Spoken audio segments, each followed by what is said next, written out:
So the cosine of 1/2 is, that comes from a 60-degree angle. The cosine is 1/2, so it'd be pi over 3.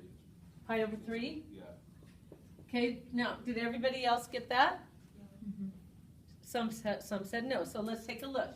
Okay, so you would say to yourself, the cosine of what angle is 1/2? So you can either go to your unit circle, if you're a unit circle thinker, or you know that it's going to come off of one of those 30, 60, 90s, or 45, 45, 90s. So you go over here, and cosine is adjacent over hypotenuse. So adjacent, here's 1/2, here's 1, and here's 2. So adjacent, the angle that 1 is adjacent to is pi over 3. Looks good. Nice job. Okay, so I don't know who said no. Who said no? You feeling better about that now? Who was that? Okay. All right, next. Cos inverse of negative square root of 2 over 2. Sam, what did you get for this one? Negative, or it's 3/4 pi. Okay, so let's see if the crowd concurs. Who in the crowd concurs with this? You're getting some support. You're getting some support. So you have to say, so for cos inverse, the range is from 0 to pi. So does that come from this 3 pi over 4? Is that in that range? Definitely. And we know that that's off of one of those multiples of pi over 4 triangles. Okay? Looks good. This isn't that hard.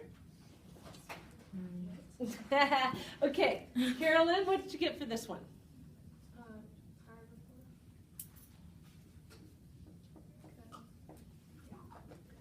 Okay, who supports Carolyn in this?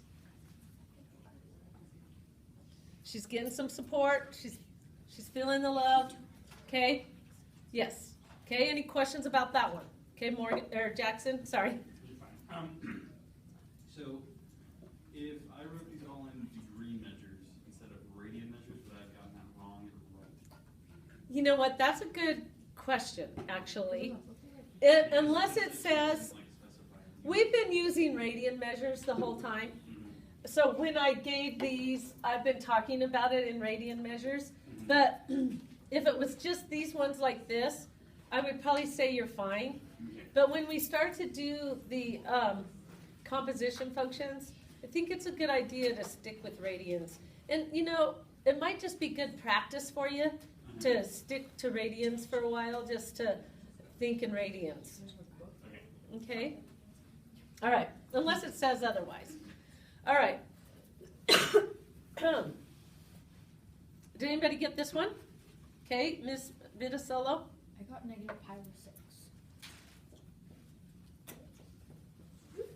Did anybody else get that? Okay, we got a few. Okay, so let's take a look at this. So the range for the tan inverse is negative pi over 2 to pi over 2. So this is certainly within the range. Okay, and that square root of 3 over 3 business we know comes off of a 30, 60, 90 triangle. So tangent of some angle is pi as opposite over adjacent, so that'd be 1 over the square root of 3, but it is a negative, so it has to be down here in that second quadrant, or in this quadrant down here, so it looks good to me. Okay? Did anybody get the last one? Do not understand. Yes? No solutions? No solution? Because it's outside the range? Well, now, so, first of all, this would have to be in the domain of tan inverse. So now let's look at the domain of tan inverse is all real numbers. Never mind that. So it is actually in the domain. So the range has to be, it has to come from, the answer is going to be an angle between negative pi over 2 and pi over 2. So what should we do? Is it one of these? No, I was trying to create a Yeah, triangle. you could do it. You were trying to create a But I triangle? couldn't figure out how Oh, to do that's a good idea. So we know it's a right triangle. Yeah. Tangent, let's say it's Can we this say angle it's right theta? here. Can we just create? Let's call that theta. The tangent is opposite So 2 opposite over adjacent. So then you just, You could use, I mean, but we Then still how do don't you know do what the that? angle is, do we? yeah. So the square root of 5. So we'll have to pull out our calculators. That one didn't say to find the exact values. You will have to pull out your, if it's not on one of these, then you would. Oh, wait, hold on. I need to be in gradient mode over here. I had to change it to degree last night.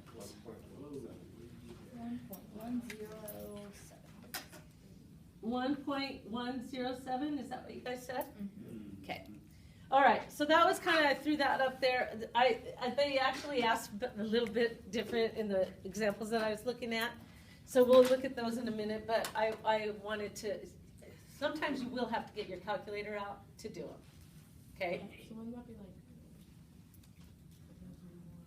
So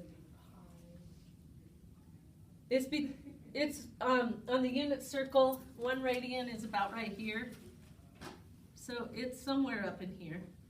yeah, so it's almost pi. It's So- between 0 and pi over 2. Okay, so for general rule of thumb on these, if it's not, if like the ratio is not from like a 30, 60, 90, you have to apply. Or a 45, 45, 90. Sorry, yeah, yeah, yeah. Or a the special unit triangle. or the quadrantal angles. Okay, so Mhm. if it's not from the unit circle stuff, then You might have to pull out a calculator and evaluate. if you're not given other information, okay. Okay, now, do you guys want me to leave these up here for the next set of examples? Or can I just erase it and you guys have this down and you can reset?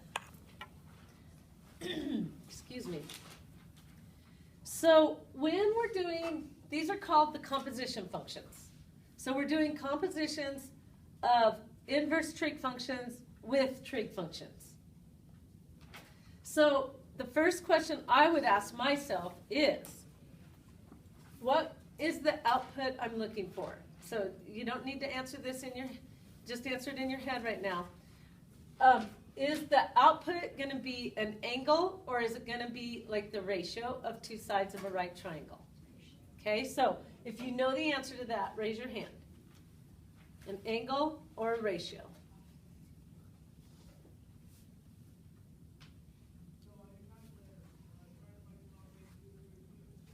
Okay. Zidane, what do you think and why? A ratio because it's just a normal cosine, it's not the inverse of a cosine. Okay, so we take the cosine of angles. So like the inside of this, the output to the inside right here would be an angle. And so then we would take the cosine of an angle and that would be the ratio of 2 sides of a right triangle.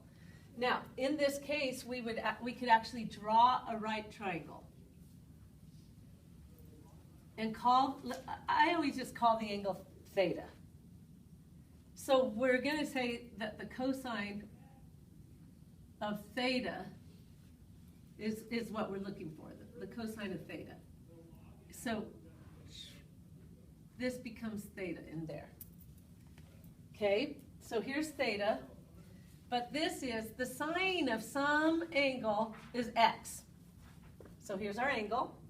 So the sine of theta is x. Sine is opposite over hypotenuse. So where would the x go in relation to this theta?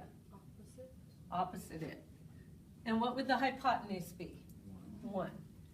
Okay, and then using the Pythagorean theorem, we can find this length right here. So it would be x squared, I'll call this just a, I guess, plus a squared would equal 1 squared, using that little right triangle. Okay, subtract x squared, take the square root,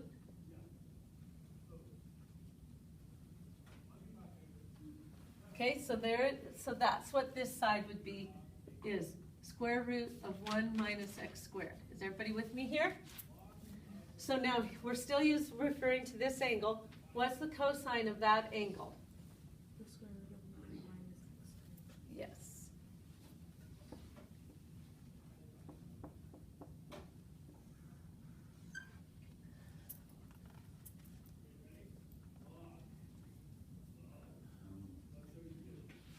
question? Keegan? You got it? It said that it was greater than 0. Okay, so we knew that we're talking about a first quadrant angle because the sine inverse is only positive in that first quadrant.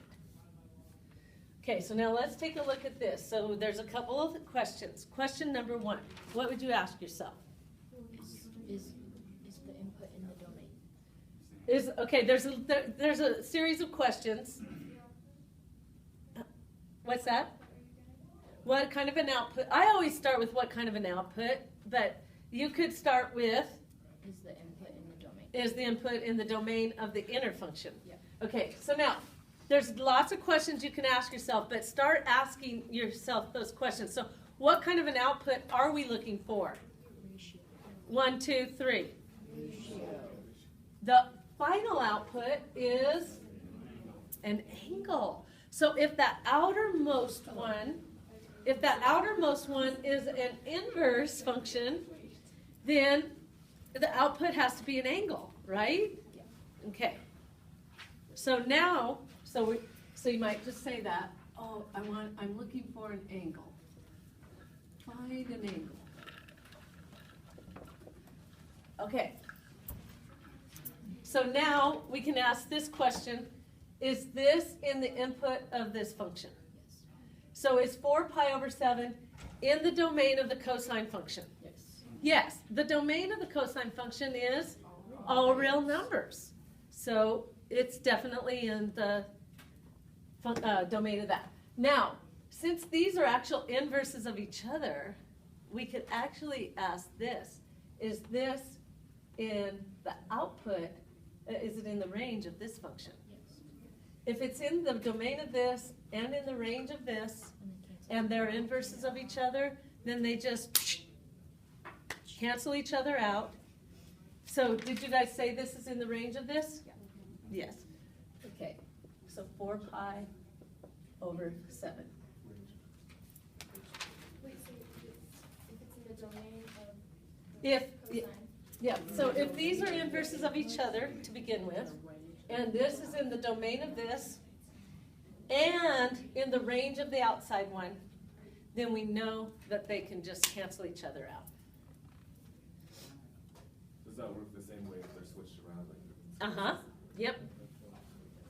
All right, so now let's take a look at this next one. Okay, everybody? You guys, you work on number 9 together, okay?